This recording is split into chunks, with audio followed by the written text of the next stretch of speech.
Queridos, muito bom dia a todos. Saúdo-vos com a graça e a paz do nosso Senhor e Salvador Jesus Cristo. Amém. Então, para nós é um privilégio muito grande estar aqui com vocês. Para quem não me conhece, conheço boa parte dos irmãos. Já estive aqui algumas vezes. Pastor João Geraldo é um grande amigo nosso. Desde aí, nós assumimos as respectivas igrejas, basicamente no mesmo período. E tivemos já um bom tempo também no seminário juntos, estamos há um bom tempo no seminário juntos. Então, um privilégio muito grande, pastor João Geraldo, muito obrigado pelo privilégio. Também tem um outro grande amigo aqui, que é o pastor Marconi, grande amigo mesmo, é um professor, meu professor, né? Ele que dá, certamente, é um monstro aí, como a gente diz lá no Piauí, nessa área de história da igreja, sem dúvida.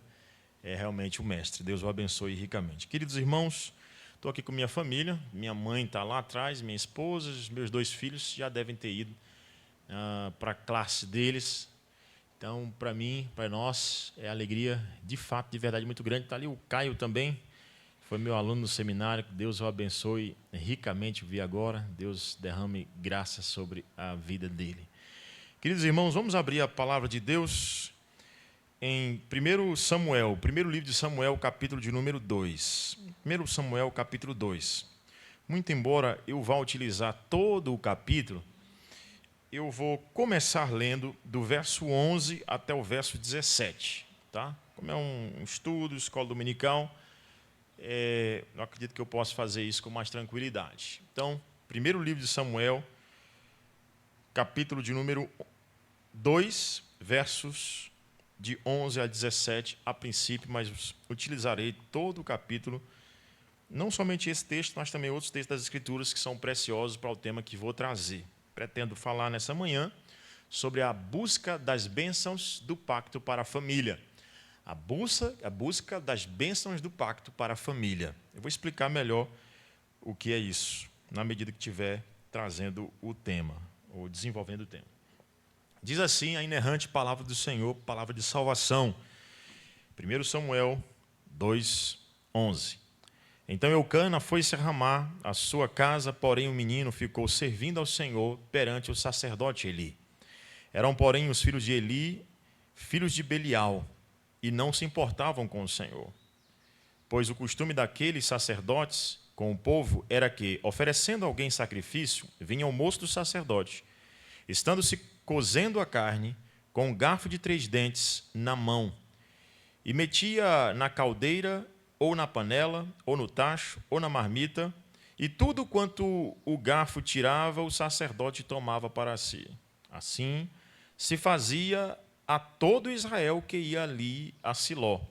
Também antes de se queimar a gordura, vinha o moço do sacerdote e dizia ao homem que sacrificava: dá essa carne para assar ao sacerdote, porém não aceitará de ti carne cozida senão crua.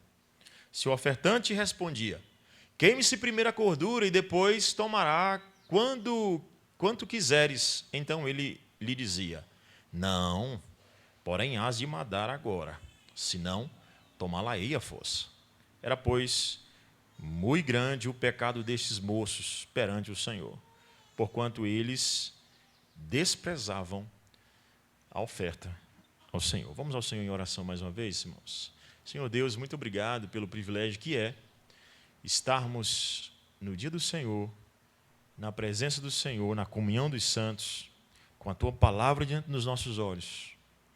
E uma vez tendo aberto esta palavra, uma vez tendo lido esta palavra preciosa, rogamos ao Santo Espírito de Deus iluminação, a fim de que possamos ser cheios daquilo que o Senhor quer de nós, saber o conhecimento e também a prática, para que sejamos santos como o Senhor é santo. Senhor Deus, glorifica o Teu próprio nome através desse estudo e edifica a Tua igreja. Usa-me como instrumento em Tuas mãos, abre o entendimento aos meus irmãos, é o que nós rogamos, em nome de Jesus. Amém. O que fazer para ter uma igreja, uma família abençoada? quais seriam as características de uma família abençoada, qual seria o procedimento de uma família abençoada. Nós vivemos numa época que você pode trazer aí, a partir do mundo, diversas diretrizes de como alcançar uma família feliz. Você tem filme, novela, livro. Você vai numa livraria, está lá, a família feliz, a busca pela família, os 5 passos de uma família feliz. Mas, olhando para a Escritura Sagrada, quais são os parâmetros, quais são os padrões que precisam ser observados a fim de que alcancemos uma família feliz? E o que é, de fato, uma família feliz? À luz da palavra do Senhor.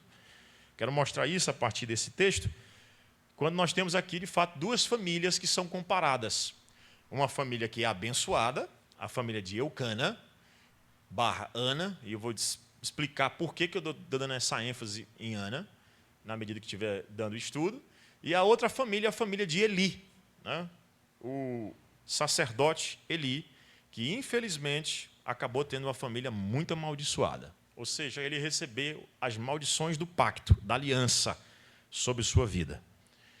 Enquanto a família de Eucana recebeu as bênçãos pactuais, a família de Eli recebeu as maldições. Certamente eu e você queremos as bênçãos, né? E por isso eu quero também falar de maneira especial sobre as bênçãos pactuais, mas antes, por isso preste muita atenção até o final do estudo, eu vou falar como você fugir, ou tomar cuidado, ser exortado sobre as maldições do pacto para a família. Isso é um perigo muito real. E a Bíblia não brinca com isso, Deus não brinca com isso. Você vai perceber que esse é um dos textos mais pesados da Escritura Sagrada no que diz respeito à maldição do pacto. Tá bom? Quando eu me refiro a pacto, eu me refiro à relação entre Deus e o homem. A gente chama isso de relação pactual, a relação de aliança. A teologia pactual, do pacto, é a teologia que diferencia a teologia reformada de todas as outras. O nosso entendimento é que a Escritura, em toda a Escritura Sagrada, você vê Deus se relacionando em aliança com o seu povo. Por isso nós somos chamados de aliancistas, né? E essa é a grande diferença entre a teologia reformada e outras teologias que existem por aí, que necessariamente não quer dizer que não vai para o céu por conta disso. Mas eu estou dizendo o que caracteriza o nosso entendimento bíblico reformado é a teologia do pacto, né? E quero também dizer, ainda na minha introdução, que o bem-estar de uma família está inteiramente interligado ao bom andamento seu dentro da aliança que Deus fez com você. Nós entendemos que Deus fez um pacto chamado Pacto das Obras com Adão, e esse pacto foi quebrado. Entretanto, as normas continuam, Cristo vem e paga, né, no pacto da graça, chamado Segundo Pacto, e ele então é o nosso mediador e cumpre tudo em nosso lugar. Esse já, graças a Deus, nós já começamos com essa notícia boa, Cristo pagou pelos nossos pecados. E agora, elucidando um pouco o texto, né, falando um pouquinho da realidade contextual desse texto, o livro de Samuel, na verdade, no hebraico, não são 2 livros, é apenas um livro, é Samuel, não tem 1º e 2º Samuel no hebraico. E isso não quer dizer que a nossa tradução está errada, não é isso que eu estou dizendo, né? De jeito nenhum. Nós temos aqui uma boa divisão, sim, para o texto, 1º e 2º Samuel, mas no hebraico é só é só Samuel. No hebraico também, a posição de Samuel é muito importante na Bíblia hebraica. Você, na Bíblia hebraica, ele ocupa uma posição que nós, infelizmente, não temos, né, nessa nossa consideração de divisão em português. Na nossa consideração de divisão, nós levamos o aspecto histórico, né, em consideração para poder colocar Samuel aqui. Então, ele está exatamente nos livros chamados livros históricos. Você tem o Pentateuco, os livros da lei, depois você tem os livros históricos. Na Bíblia hebraica, o livro de Samuel não se encontra, não tem essa categoria, né? Ele se encontra entre os profetas. Ele se encontra entre os profetas, né? A famosa Bíblia hebraica, a famosa Tanakh, é formada de 3 partes: a Torá, o Neviim e o Ketuvim, né? O Neviim é exatamente o livro dos profetas. Quando Cristo vai falar que toda a Escritura fala dele, ele usa, de fato, a Tanakh, a Bíblia hebraica. A Torá, o Neviim e o Ketuvim falam de mim, né? A Bíblia hebraica toda, ela fala de mim. Só que nessa divisão hebraica, eles não levam em consideração a história, mas a teologia, o aspecto pactual mesmo, né? O aspecto pactual. É por isso, então, que eles colocam Samuel em um texto como sendo um texto profético, o que é muito sugestivo para nós também. Por quê? Porque aqui estamos diante de uma profecia de Deus para a família. A família que é abençoada é aquela família que vai cumprir a bênção, ou vai cumprir as normas do pacto, vai receber as bênçãos pactuais. A família que desobedecer vai receber a profecia das maldições, ou tem já a profecia das maldições pactuais. Então, esse texto de Samuel ele é muito importante por isso. A segunda coisa que é bom a gente observar aqui do ponto de vista contextual, ainda é aquele anseio, porque não existe o livro de Ruth aqui entre Juízes e Samuel, no hebraico, mas, no hebraico ainda, o livro de Samuel vem depois do livro de Juízes, diretamente depois daquele anseio, né, que nós estamos acostumados a estudar em escola dominical, que não se tinha juiz em Israel, e então Deus providencia um líder, que é a monarquia, que vai se insurgir. E Deus faz isso, pasmem, através de uma família. Família. Deus resolve o problema de uma nação inteira através de uma família abençoada, que é a família de Eucana. Então, imediatamente entra a história de Ana, né? E o texto já começa, e Ana introduz todo o livro de Samuel. Incrível. No hebraico, só todo o livro de Samuel. A oração de Ana é tudo que vai acontecer. Deus abaixa, exalta, Deus protege o seu ungido, o seu rei, que ainda será ungido. Deus vai protegê-lo até o final. Então, esse hino de Ana, na verdade, essa oração de Ana, ela é tão linda, tão bela, tão cheia de significado teológico, que Maria repete praticamente é a mesma oração de Maria, com outras palavras, obviamente, mas é praticamente a mesma oração que Maria faz lá em Lucas. Você tem esse texto também. Então, dentro dessa realidade contextual, né, de pacto e de inserção de um líder através de uma família, então você tem as duas famílias. E o texto aqui não é para criticar necessariamente a sociedade bíblica, mas essa divisão não é realmente boa, dividir o versículo 18, ou versículo 11, perdão, do versículo 12. Porque, na verdade, a oração de Ana termina no versículo 10. Aí, imediatamente, ele já entra na comparação das famílias. Veja comigo. Versículo de número 11 e versículo 12. Ele vai dizer, então Eucana foi-se a Ramá, a sua casa. Porém, o menino, que é Samuel, o abençoado, ficou servindo o Senhor. Aí, versículo 12. Eram, porém... Aqui ele está fazendo um contraste entre as duas famílias, a família abençoada e a família amaldiçoada, pactualmente. Então, a ideia é, Deus entra em relação conosco, de aliança, ele dá as normas, se você obedecer, esse é o princípio, as duas facetas, obedeça e você tem bênção, desobedeça e você terá a maldição. Mas nós estamos atrás das bênçãos pactuais, né? Por isso, nós não vamos trilhar os caminhos da família de Eli. Não estou dizendo que Eli foi para o inferno, nós não temos como dizer isso, né? Acredito até que Deus tenha salvado a família de Eli, ou ele especificamente. Mas eu quero focar que, de fato, aqui na terra, a sua família foi amaldiçoada, enquanto a família de Eucana foi muito abençoada. Vejamos, então, alguns pontos aqui. O primeiro deles é que fica muito claro que Deus, no que diz respeito à aliança, ele mostra que o pecado dos pais sempre reverbera nos filhos. Primeira coisa, o pecado dos pais sempre reverberam nos filhos.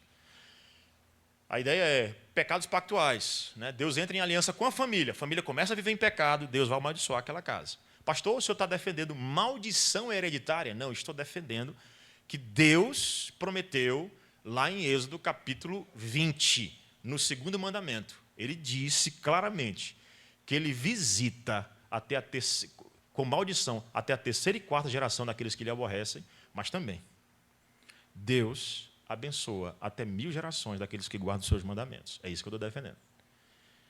Então, não defendo a famigerada maldição hereditária, mas defendo as normas pactuais. A família que obedeceu o pacto, ela será abençoada até 1000 gerações. As bênçãos do Senhor são muito mais infinitas. Muito mais. Né? Onde abundou o pecado, superabundou a graça. Entretanto, a família que desobedecer, Deus vai amaldiçoar uma geração inteira. como você vai ver nesse texto. Tá bom? Então, como é que eu mostro isso no texto? Ao citar a comparação das famílias, são citados os pais imediatamente. Então, Eucana foi-se a Ramá. É citado aqui Eucana. E mostra que o filho está pactualmente abençoado e está envolvido no serviço do Senhor, porque esse é o principal. Como é que eu sei que uma família é abençoada? Se ela serve ao Senhor. Salmo 128. Bem-aventurado o homem que teme ao Senhor e guarda os seus mandamentos. O homem é abençoado, do trabalho de tuas mãos comerás, feliz serás e tudo te irá bem. A tua esposa no interior da tua casa será como videira frutífera. Eis como será abençoado o homem que teme ao Senhor. Como é que eu sei, como é que eu identifico uma família abençoada? É se ela serve a Deus, se adora a Deus, se ela cumpre o fim principal do homem, glorificar a Deus e gozá-lo para sempre. Então, veja que, ao citar bênção na vida de Samuel, é citado imediatamente o pai, que infelizmente não é ele que é o principal instrumento aqui de bênção, embora ele colabore com isso, levando a sua família a Siló para adorar ao Senhor, para servir ao Senhor, mas ele não é quem toma a iniciativa das coisas. Não foi ele que pranteou, que orou por um filho, não foi. Foi Ana. De fato e de verdade foi Ana. Foi Ana que se preocupava em que aquele rapaz fosse vestido apropriadamente para o serviço ao Senhor. E Eucana, infelizmente, também é exemplo de pecado. Tinha duas mulheres. E mais, Eucana enchia o altar do Senhor de lágrimas, aquilo que é condenado em Malaquias. Malaquias vai dizer o seguinte, vai relatar que Deus está irado com aquele povo, porque ele estava enchendo o altar do Senhor de lágrimas. E como é que aquele povo enchia o altar de lágrimas? Mulheres que eram largadas pelo marido. Chegava lá chorando no altar. E Deus, inclusive, vai dizer, você deixou a mulher da tua mocidade. Então, Eucana, conquanto Eucana fosse, sim, exemplo em alguma medida de homem, servo de Deus, que levava a sua família para adorar o Senhor, ele tinha duas mulheres. E, irmãos, não tem como uma família ser feliz se ela não cumprir o padrão bíblico de que Deus fez o homem para uma mulher e a mulher para um homem. É isso que Paulo vai dizer em 1 Coríntios capítulo 7. Por causa da impureza, cada um tem a sua esposa e cada esposa o seu marido.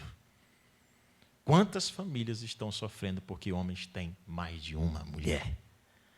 Quantas? Até mulher com mais de um homem. Padrão de infelicidade. Mas, graças a Deus, Deus abençoa. E abençoa por Ana aquela mulher que estava lá orando, suplicando e se preocupando com seu filho, que eu quero deixar mais claro mais à frente. Porém, o menino ficou servindo ao Senhor perante o sacerdote Eli. Então, ele servia a Deus. E Deus já providenciando, inclusive, alguém que vai ficar lá na casa, servindo ao Senhor, na casa de Eli, porque logo mais, na casa de Eli não terá mais ninguém. Porque as maldições chegaram lá. Mas aí vem a comparação.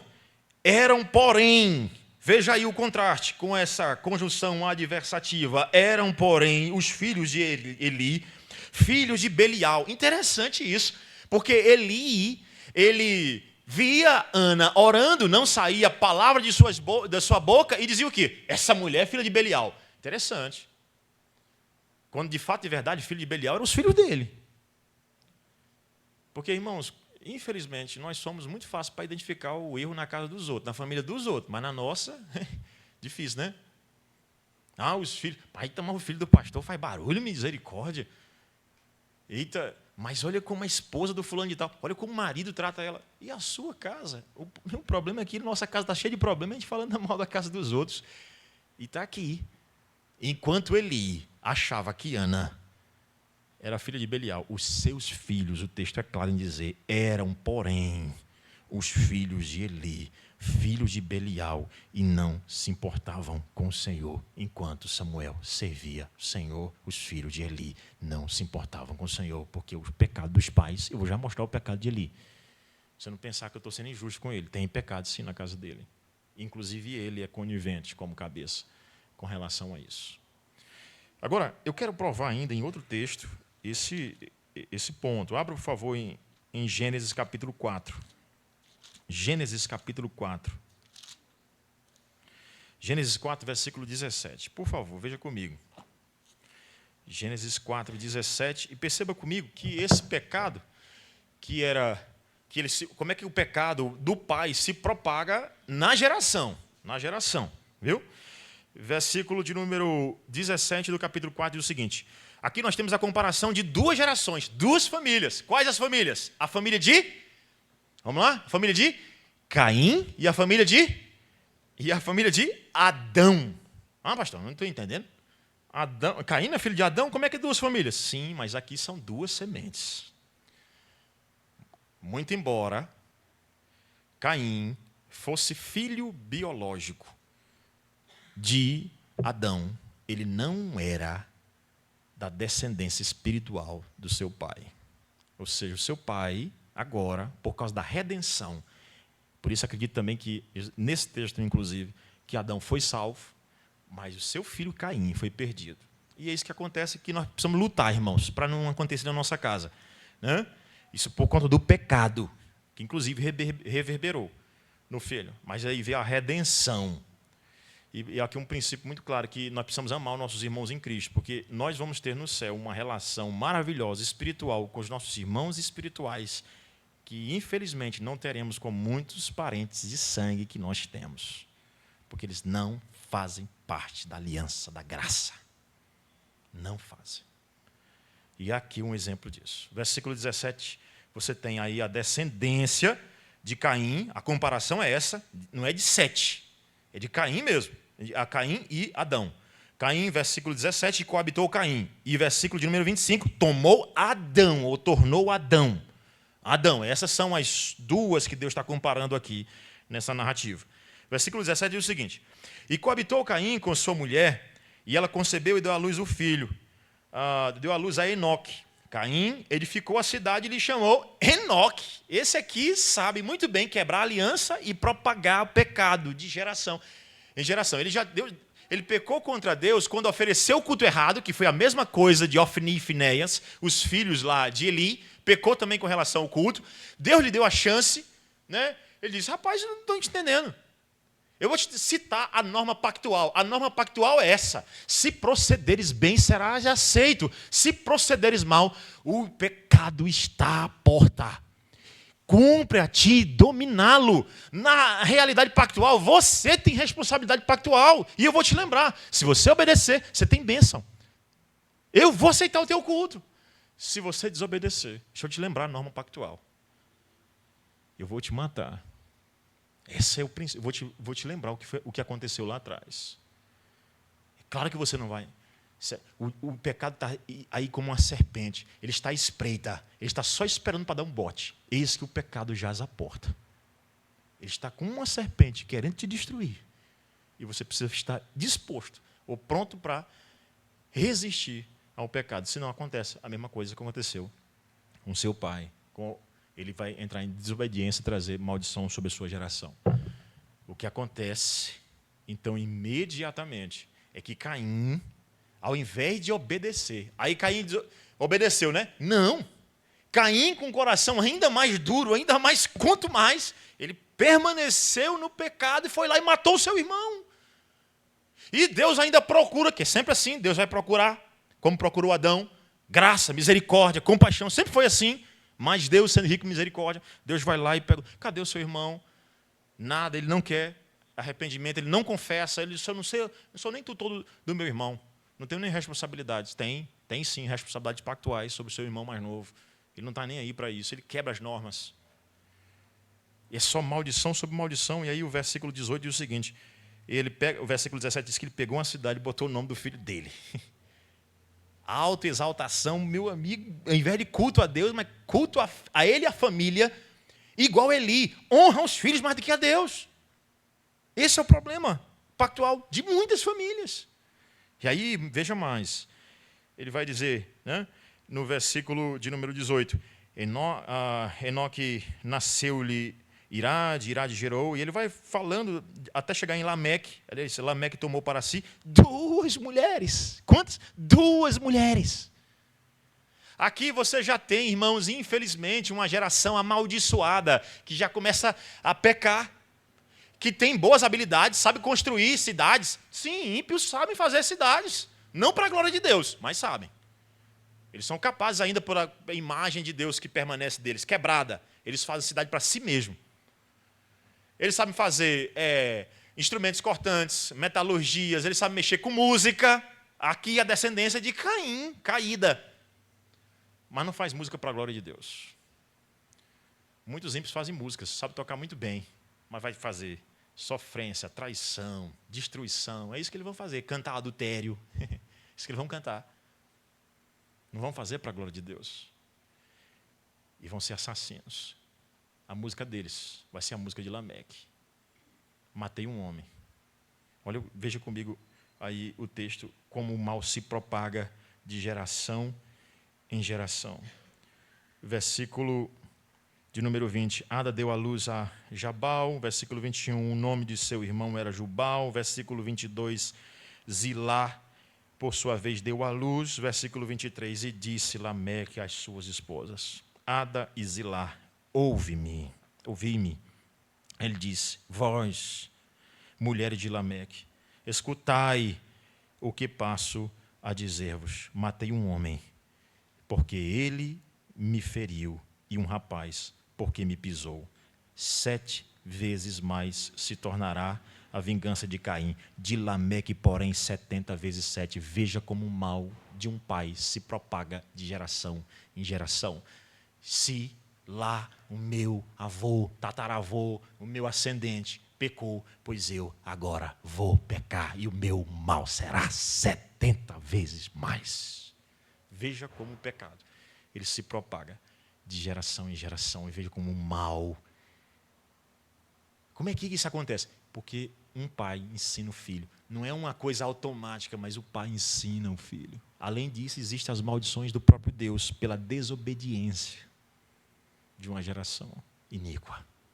Agora veja a comparação também. Assim que você tem Samuel, a família de Samuel, e a família de Eli, né, Elfini e Finéias, você também tem aqui Caim e você tem Adão. Olha o que Adão tornou a coabitar com sua mulher, e ela deu um filho a quem pôs o nome de Sete, porque disse ela, olha como é que ela entende a salvação, não pelo seu filho necessariamente, e ela errou, ela pensava que o seu Salvador, interessante como ela diz o seguinte: tive um filho, aquela expressão com auxílio não existe no hebraico, mas ela diz, eu tive um filho, o Senhor.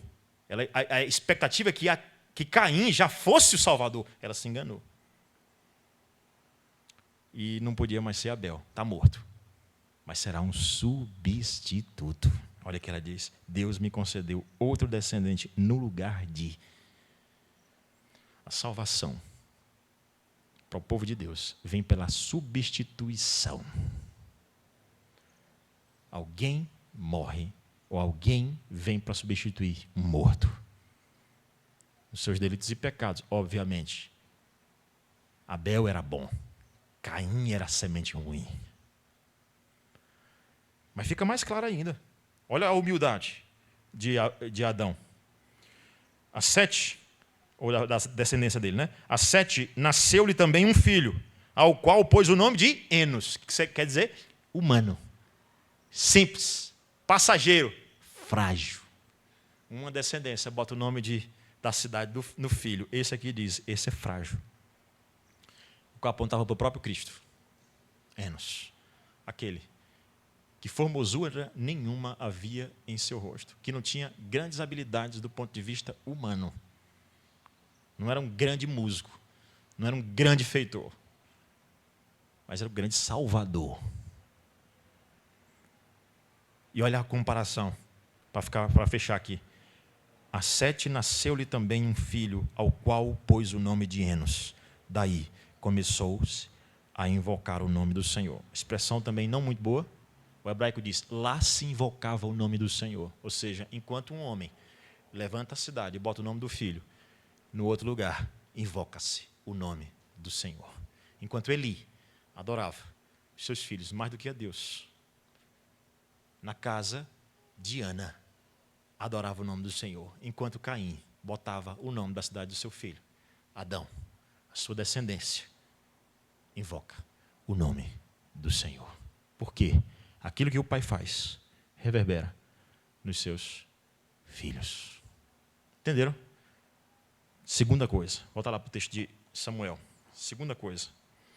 Aí, imediatamente, eu quero mostrar que a maldição vem como? Deixa eu correr aqui um pouquinho, né? Porque o texto é grande e é rico demais.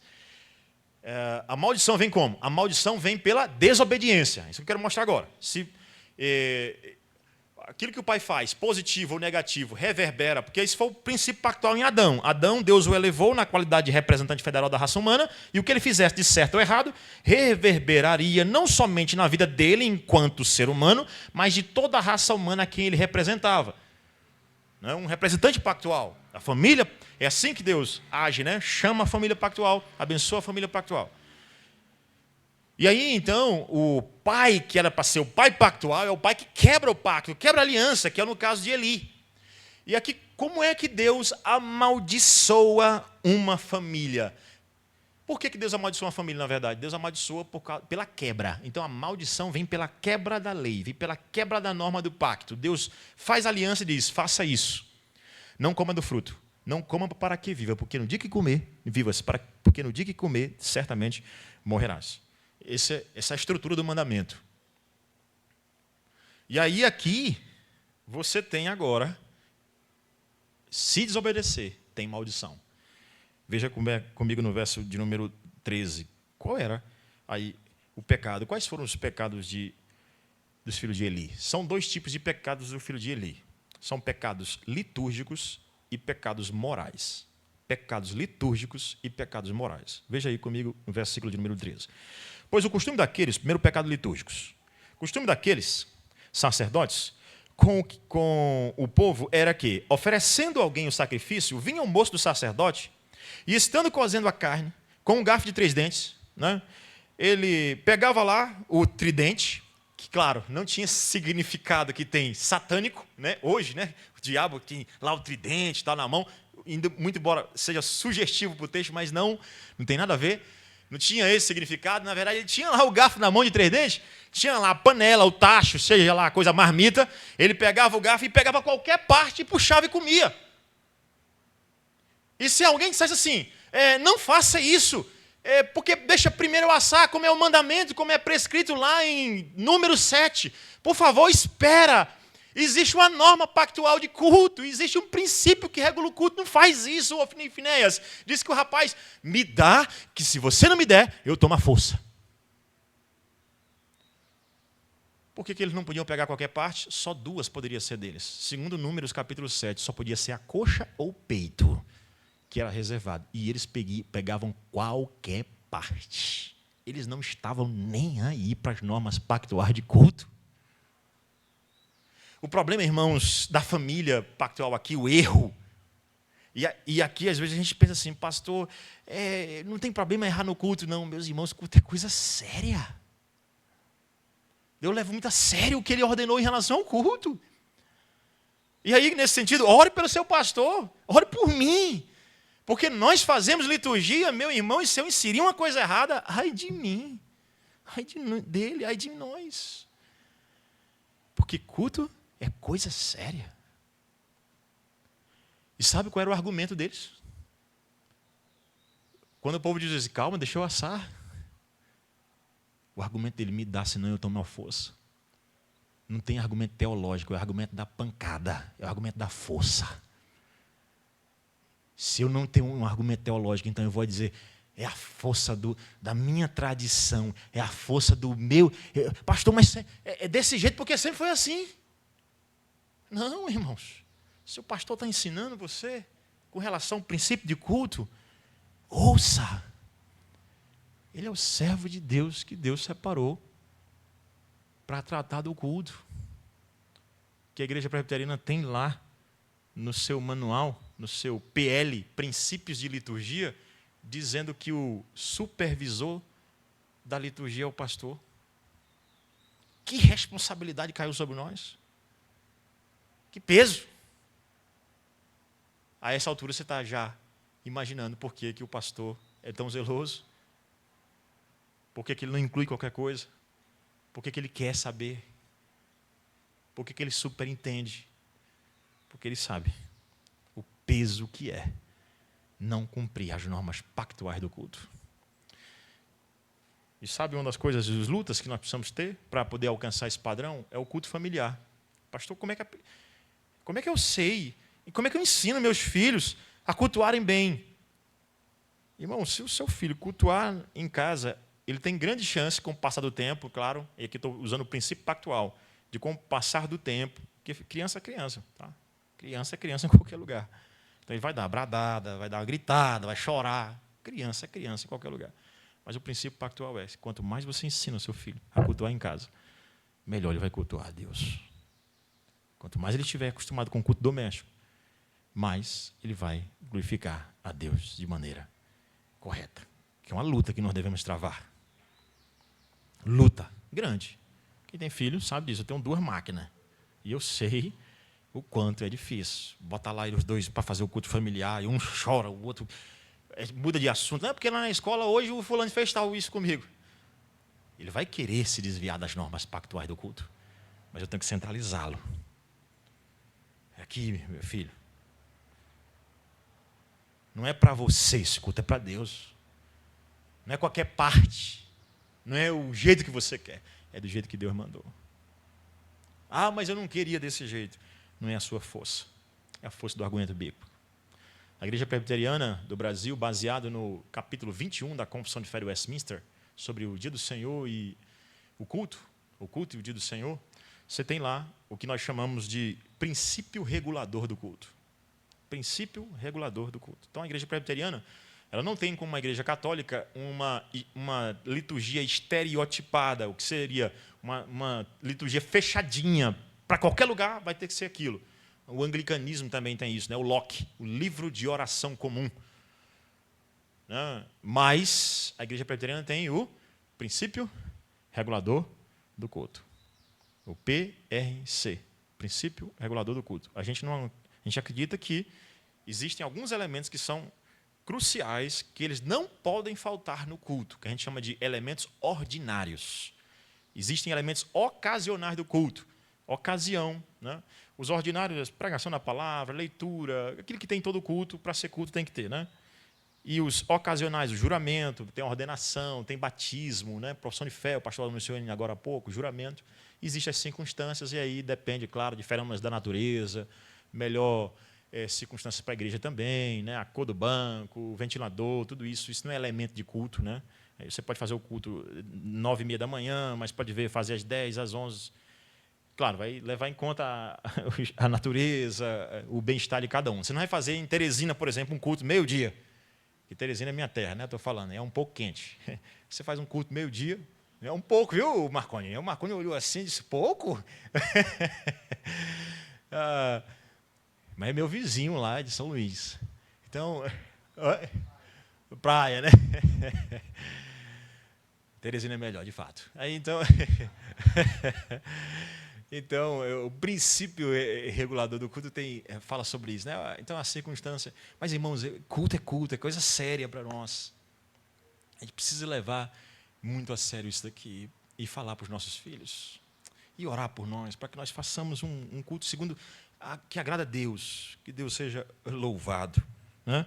O problema desses sacerdotes é que também, e eles já tinham lá um mau exemplo na família deles, lá nos ascendentes deles, né? Nos filhos de Arão, eles também Deus já tinha consumido pelo fogo também. Mas eles não pegaram isso como exemplo familiar de que Deus pode sim repetir a maldição se o pecado for repetido. Se o pecado for repetido, então a maldição. Então, Nadab e Abiú, né, foram consumidos pela ira de Deus. Aqui também Ofni e Finéias. Veja que mesma família. Ah, pastor, tem uma variaçãozinha lá na. Sim, mas essa é a linha sacerdotal. Essa é a linha sacerdotal ainda de Arão. Né? Como eu estou falando que tem discussão, não era da mesma família sanguínea, exatamente, mas essa é a linha sacerdotal, sim. Tá bom? Mas vamos adiante. Então, aí o outro tipo de pecado, versículo 22 diz o seguinte: era porém Eli, já muito velho, e ouvia tudo quanto seus filhos fazia a todo Israel, e de como se deitavam com as mulheres que serviam à porta da tenda da congregação. Era pecado litúrgico e pecado moral. O problema desses homens também não era apenas com relação ao culto, mas eles se deitavam, rapaz, e com as mulheres que iam se santificar. A tenda da congregação, eles iam lá pegar aquelas mulheres que iam para adorar a Deus, para poder se relacionar com elas. Rapaz, isso era horrível diante do Senhor. Rapaz, como é que vocês fazem isso? Estão pegando lugar de adoração e tendo como uma oportunidade para imoralidade sexual. Rapaz, isso aqui Deus não dá certo não. Vou destruir vocês. Um grande aviso para pastores, presbíteros, diáconos e membros de maneira geral. Igreja é lugar de santificação e não de confusão moral, né? Desvirtuamento moral, adultério. Quantas vezes acontece isso dentro da própria igreja? Paulo tem que dizer lá para a igreja de Corinto, tem gente aí se relacionando com a mulher do próprio pai, coisa mais feia do mundo, que nem os ímpios, até os ímpios ficariam admirados com isso aí. Então, lugar de adoração, pecados imorais. Então, Deus amaldiçoa quando há o quê? Pecado. Quando há pecado. Agora continua lendo. O versículo 23. E disse-lhes, e aqui, agora, uma terceira coisa que eu quero observar é uma exortação ineficaz. É ineficaz porque ela não foi feita da maneira correta. Quero mostrar para você aí. Verso 22 diz o seguinte. Verso 23, né? E disse-lhes, por que fazeis tais coisas? Pois de todo este povo ouço constantemente falar do vosso mau procedimento. Não, filhos meus. Porque não é boa a fama. Diz que todo... E ainda tinha isso, que o pecado moral e o pecado litúrgico geravam uma má fama. O nome de Deus era blasfemado por vossa causa, como diz Paulo lá, condenando também, lá em Romanos capítulo 2, os judeus. Aí ele vai dizer assim, né? Ele diz, não, filhos meus, porque não é boa a vossa fama, ou esta fama que ouço, estáis fazendo transgredir o povo de Deus, o povo do Senhor. É melhor, então, amarrar uma corda no pescoço e se jogar desse pinhadeiro abaixo. Versículo 25. Pecando o homem contra o próximo. Esse aqui, preste muita atenção nesse versículo, porque esse versículo é o versículo da graça também, ao mesmo tempo que ele é do desespero. Pecando o homem contra o próximo, Deus lhe será o árbitro. Pecando, porém, contra o Senhor, quem intercederá por ele? Entretanto, não ouviram a voz de seu pai. Aí veja a parte mais assustadora, porque alguns vão achar que Deus não amaldiçoa a família nenhuma. Pastor Rogério, para com isso. Então leia, porque o Senhor os queria matar. Não foi o diabo que matou Ofni e Finéias, foi Deus. E Deus queria matar os filhos de Eli. Pelo pecado, pela maldição, pela quebra da aliança. Deus os queria matar. Versículo de número 26. Mas o jovem, olha o contraste. Mas o jovem Samuel crescia em estatura e em favor, essa é a ideia de favor, graça, bênção, né, do Senhor e dos homens. Toda hora, o contraste, que é toda hora ele está fazendo esse contraste. Versículo 18, ele faz do mesmo jeito, para você perceber que ele está comparando duas famílias. Uma família abençoada e outra amaldiçoada. Versículo 27. Veio um homem, e aqui veja aí a maldição que vem pela desobediência, né? E mostrando também o quanto foi ineficaz essa exortação. Então veio um homem de Deus a Eli e lhe diz, assim diz o Senhor, não me manifestei, na verdade, à casa de teu pai, está falando de família, casa de teu pai, estando os israelitas ainda no Egito, na casa de Faraó, eu o escolhi dentre todas as tribos de Israel para ser o meu sacerdote. Aqui ele está lembrando que ele é, sim, da linhagem de Eli, de Arão. Por isso que eu acredito realmente que é uma família que foi amaldiçoada, porque repetiu os mesmos pecados. Aí ele diz, né? Ele diz, para queimar incenso e para trazer a estola sacerdotal perante mim, e dei a casa de teu pai todas as ofertas queimadas dos filhos de Israel. Veja que ele está evocando a aliança que ele fez. Eu chamei vocês, fiz uma relação com vocês de culto, disse que vocês cuidariam do culto. Que privilégio dei a vocês. E aí, versículo de número 29.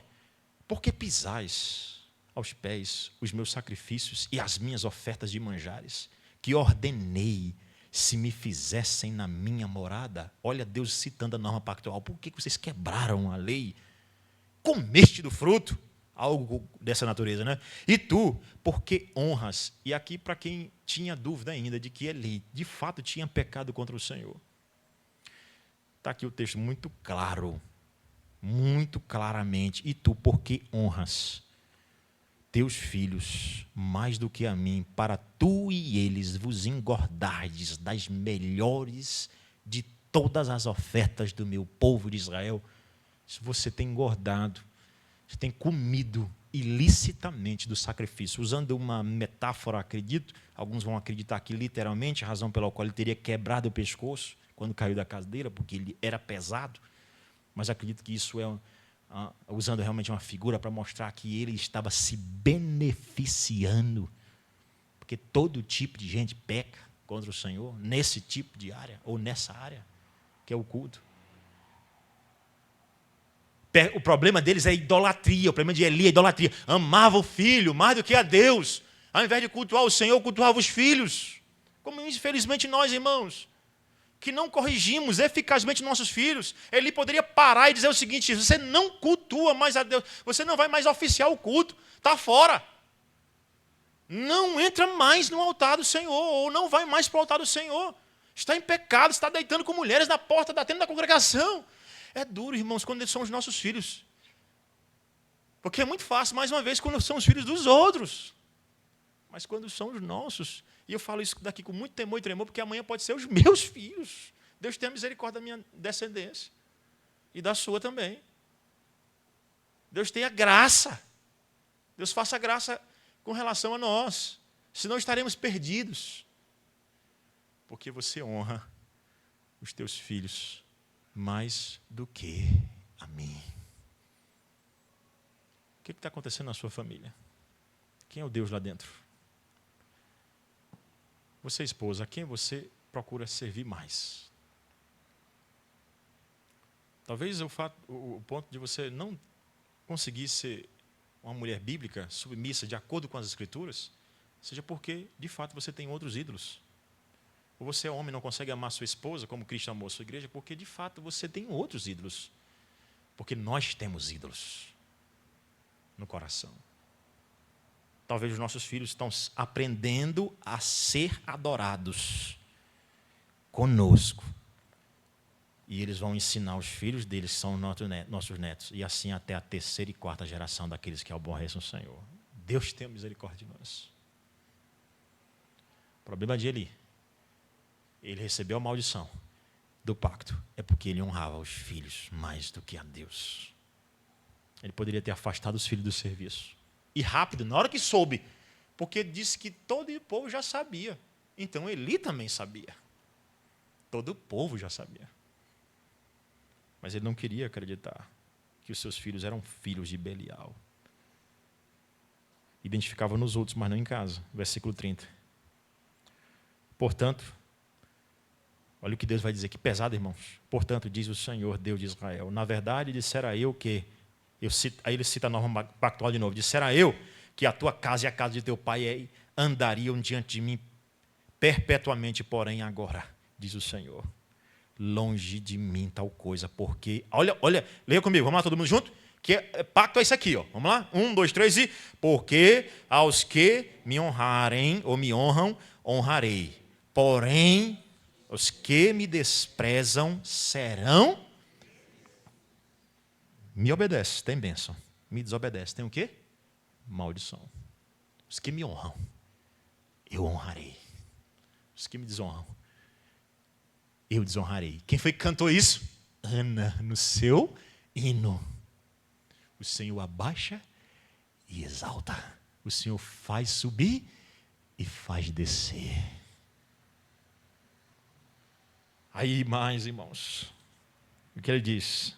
não é? No versículo de número 31, né? Eis que vem dias em que cortarei o teu braço e o braço da casa de teu pai, para que não haja mais velho nenhum em tua família, na tua casa. Se é os filhos que tu adora, pois eu vou matar o teu ídolo. Sabe qual é a pior coisa que Deus faz conosco? Ou isso aqui também tem graça, obviamente. Estou falando que vai doer muito. É quando Deus tira um ídolo nosso. Nossa, Deus. Apocalipse capítulo 18. Vai dizer que Deus vai tirar todos os bens, ouro, a prata, né?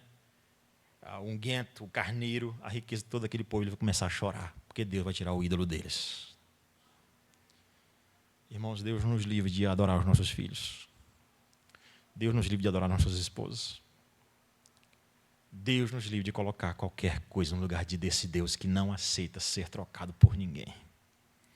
Esse aqui é o mesmo Deus do Novo Testamento, tá? É Ele que diz lá em Hebreus, Novo Testamento, a mim pertence a vingança, eu retribuirei. Horrenda coisa cair nas mãos de Deus irado. Deus vivo. É o mesmo Deus. Marcião, um herege do 2º século, dizia que o Deus do Antigo Testamento é diferente do Novo. Não. Era o primeiro dispensacionalista da história do cristianismo. Está errado. Por isso nós somos pactualistas, né? Nós, presbiterianos reformados. É o mesmo Deus. Interessante que algumas pessoas que dizem isso são muito espertas, né? Com relação ao dízimo e muito mais, mas não somente isso. A pessoa diz, não, mas isso aí não está no Novo Testamento, não. Tá só no Antigo. O Antigo é Bíblia. Por exemplo, onde é que está dizendo que é pecado fazer sexo com animal? Antigo Testamento. Vale hoje? Claro, Bíblia. Palavra de Deus. Deus pactual. O Deus da aliança. Graças a Deus, irmãos. A gente estuda em teologia sistemática. Deus, ele é imutável, mas ele não é imóvel. Ele se movimenta e age de maneira diferente. Graças a ele mesmo. Ele não age mais desse jeito em relação ao culto. Matando imediatamente. Graças a ele, porque senão, misericórdia, né? Graças a ele mesmo. Graças a ele mesmo. Ele disse, vou honrar a quem me honrar. Versículo 33. O homem, porém, da tua linhagem, a quem eu não afastar de meu altar, será para te consumir os olhos e para te entristecer a alma. E todos os teus descendentes da tua casa morrerão na flor da idade. Deus mata uma descendência inteira por conta do pecado. Deixa eu não parar aqui não, tá? Graças a Deus. Eu vou até voltando, graças a Deus, a boa notícia já até foi dada. E eu quero terminar com ela. A boa notícia. A família abençoada, versículo 18. Samuel ministrava perante o Senhor, sendo ainda menino, vestido de uma estola sacerdotal de linho. Irmãos, conquanto tenhamos aqui, de fato, uma família amaldiçoada, nós temos também, pela misericórdia do Senhor, uma família abençoada, porque buscou as bênçãos pactuais. Obedecer a bênção pactual, de servir. Eucana levava o menino, ministrava perante o Senhor. Ana fez um juramento e cumpriu. Senhor, me dá um filho para que eu te dê. E de fato ela fez, ela não quebrou. Não foi como Eli, que certamente enquanto sacerdote sabia muito bem que tinha que cumprir as normas do pacto diante do Senhor e não fez. Ana foi quem fez. Ela fez lá perante o Senhor, Senhor, se o Senhor me der um filho, eu te darei. E não adianta dizer que Ana era idólatra, porque não acredito que ela era. Porque só era feliz se tivesse um filho. Não, porque ela pegou esse filho e deu. Ela queria algo para servir ao Senhor. Isso eu acredito. Porque qual a mãe aqui vai pegar o filho e vai dizer o seguinte, venha para a igreja, vai ficar aqui com o pastor João Geraldo. Pronto? Ô mãe desnaturada. Não ama o filho. Querido, ela não tinha Samuel como Deus. Não. Mas ela queria dar alguma coisa para Deus. Me dá, Senhor, eu quero ter com que te servir. E ela cumpre. Diz o texto, com todas as letras, ministrava perante o Senhor, sendo menino. Ainda criança, aprendendo as normas pactuais. o princípio que vai ser citado lá na frente, que deve ensinar a criança o caminho da verdade. E é mais lindo ainda, versículo 19, que diz o seguinte: sua mãe lhe vestia com uma túnica pequena e de ano em ano lhe a trazia quando com seu marido subia a oferecer sacrifício ao Senhor. A família inteira adorava o Senhor e ela fazia uma roupa, irmãos, e não é uma roupa qualquer, é uma roupa de adoração ao Senhor. Não é difícil imaginar, o texto não é específico disso, que essa mulher dava norma ao seu filho: obedeça a Eli, o sacerdote, vá à igreja, porque não adianta você só botar a melhor roupa no seu filho, como está lindo para que as senhoras da igreja, os irmãos da igreja dizem: que fofinho, que bem vestido. Você precisa ensiná-los a se preparar para o culto a Deus, a se vestir para adorar o Senhor. Para adorar a Deus. Vestes sacerdotais. Nós somos uma raça de sacerdotes, não tem mais isso aqui. Vós sois sacerdócio real, nação santa, povo de propriedade exclusiva de Deus. Não há mais distanciamento, nós todos chegamos. E devemos nos achegar, irmãos, da maneira que Deus ordenou. Os nossos filhos precisam aprender isso. Com quem? Às vezes aprender muito mais com a mãe do que com os pais, para nossa vergonha dos homens. Infelizmente. Às vezes a mulher é mais interessada no culto familiar do que os homens. Você vê a Ana ora. Ana prepara. Não estou dizendo que não existe responsabilidades próprias da mulher. Não é isso que eu estou dizendo. Porque acredito que sim, e algumas delas estão aqui citadas. Mas esse homem começou primeiro com 2 mulheres. Achava que ele era suficiente para sua esposa. Não sou melhor do que 10 filhos? Não, meu amigo. Você não entendeu. Nós só nos satisfazemos no Senhor. Sabe por quê? Porque hoje nós pedimos uma coisa, amanhã a gente pede outra. O dinheiro que você pediu hoje. Amanhã você já pede uma casa. Amanhã você já pede... É assim. Seus desejos mudam com o passar do tempo. A nossa satisfação só está em Cristo. O único que pode satisfazer os desejos do nosso coração. O único. Quer a bênção? Ensino a família a cultuar. Culto, irmãos, é um termômetro para saber como é que vai a nossa família, a nossa casa, tudo na nossa vida. Tudo reverbera no culto. A maneira como nós adoramos fala muito de como nós estamos. E aí, veja aí, por favor, o versículo 20. A palavra abençoada vai repetir aí de maneira maravilhosa. Eli abençoava a Eucana e a sua mulher e dizia que enquanto a sua família foi amaldiçoada, essa aqui foi abençoada. O Senhor te dê filhos desta mulher em lugar do filho que devolveu ao Senhor e voltava para a sua casa. Versículo 21, em letras garrafais, para ninguém ter dúvidas. Abençoou, pois o Senhor a Ana. E ela concebeu e teve 3 filhos e 2 filhas. E o jovem Samuel crescia diante do Senhor. Pense na comparação. Pense na diferença. Nós temos, irmãos, o padrão bíblico. O problema é que nós vamos buscar lá fora o padrão de felicidade. Mas o padrão bíblico já foi estabelecido por Deus. Ó. Salmo 128. Feliz, eis como será abençoado o homem que teme ao Senhor. Eis como será abençoado o homem que teme ao Senhor e anda nos seus caminhos. Quer receber as bênçãos pactuais? Cumpra aquilo que é prescrito com relação ao culto, à adoração ao nosso Deus. Estou chegando no meu tempo final, vamos ainda no versículo de número... Eu disse para vocês que nós temos aqui alguns versículos muito importantes para nós. O versículo 25 pense é o versículo chave. Ele é simplesmente um versículo fundamental para você entender a graça no texto. Perceba comigo o versículo 25. Pecando o homem contra o próximo, Deus lhe será árbitro. É verdade, irmãos, ele diz o seguinte: meu filho, não faça isso, você está fazendo escândalo. E realmente, você ofende os outros, mas entenda que com relação ao culto, principalmente você está ofendendo a Deus. Você está quebrando uma norma pactual. Infelizmente, ele não entendeu isso direito porque ele honrava os filhos mais do que a Deus. Porque esse é o nosso problema. Às vezes a gente entende muito bem, mas não sabe viver. E o filho não pega direito, né, a informação.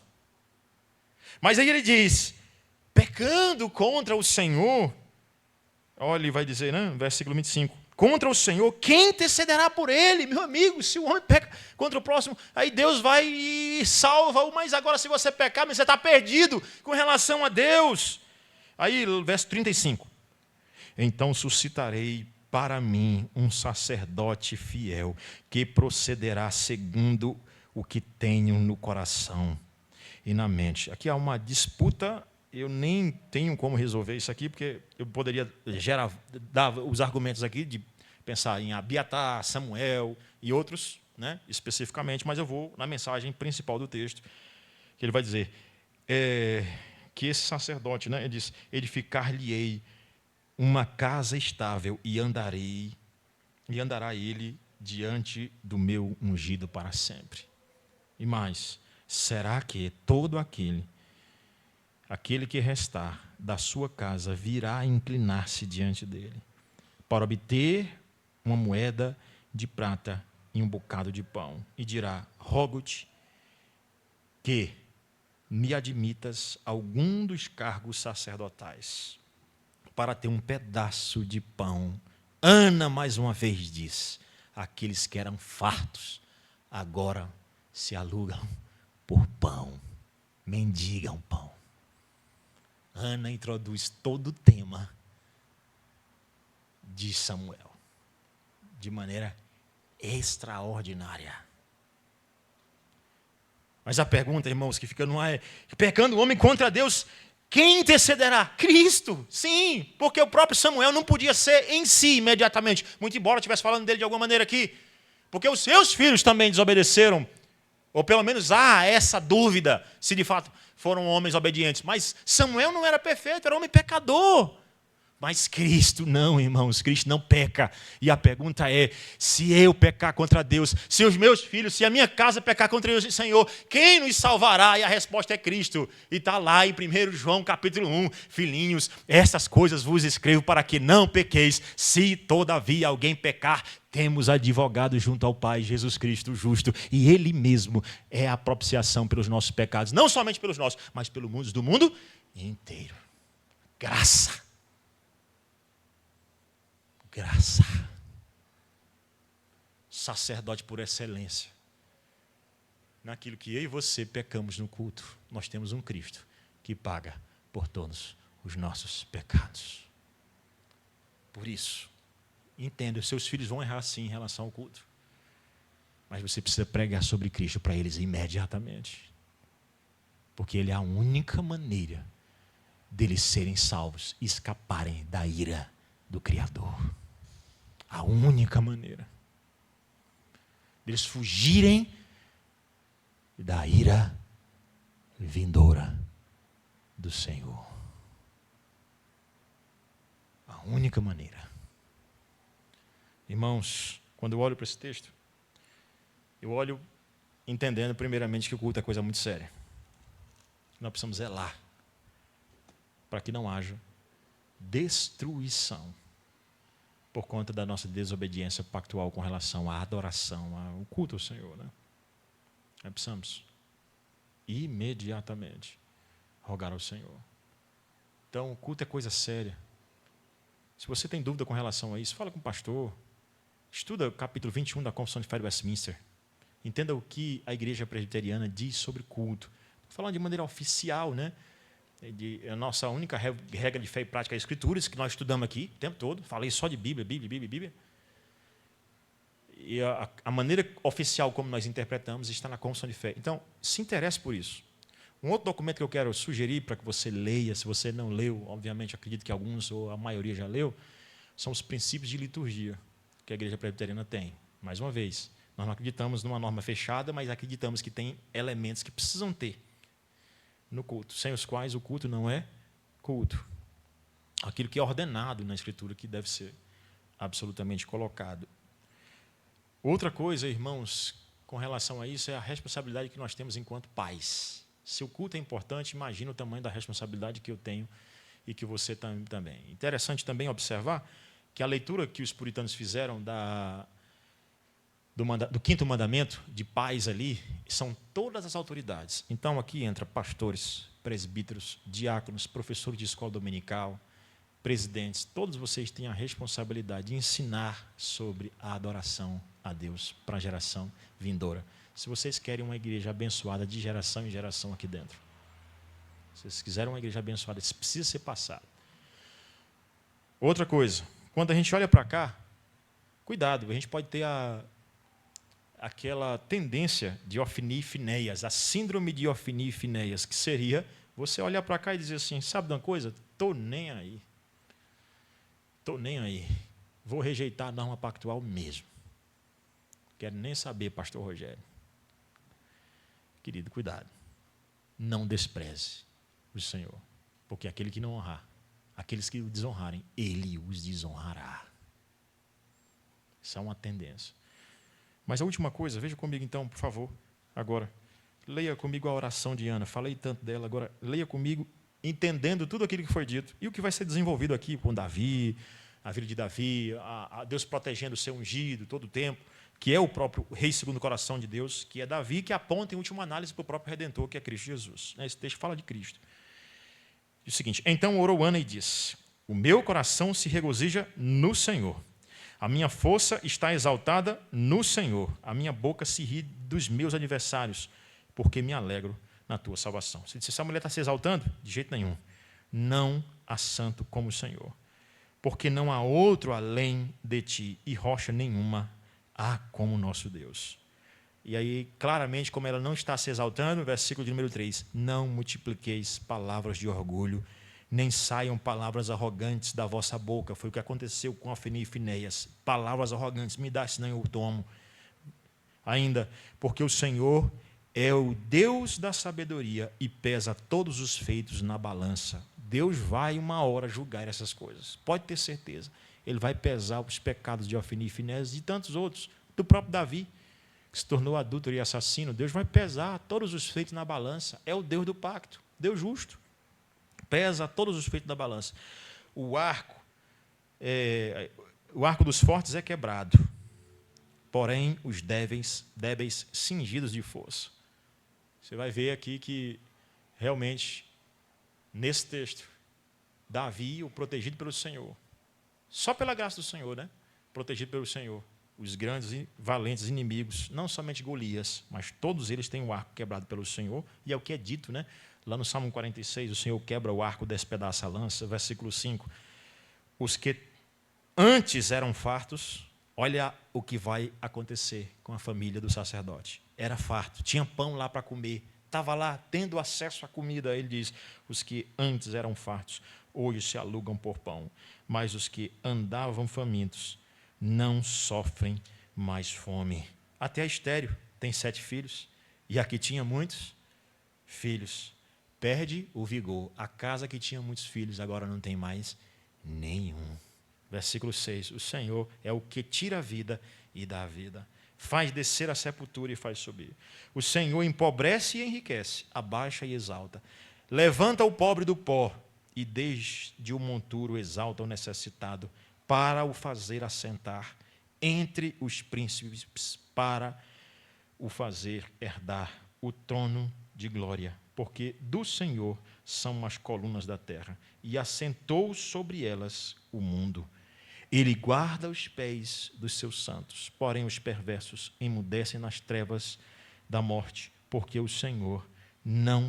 o homem não prevalece pela força.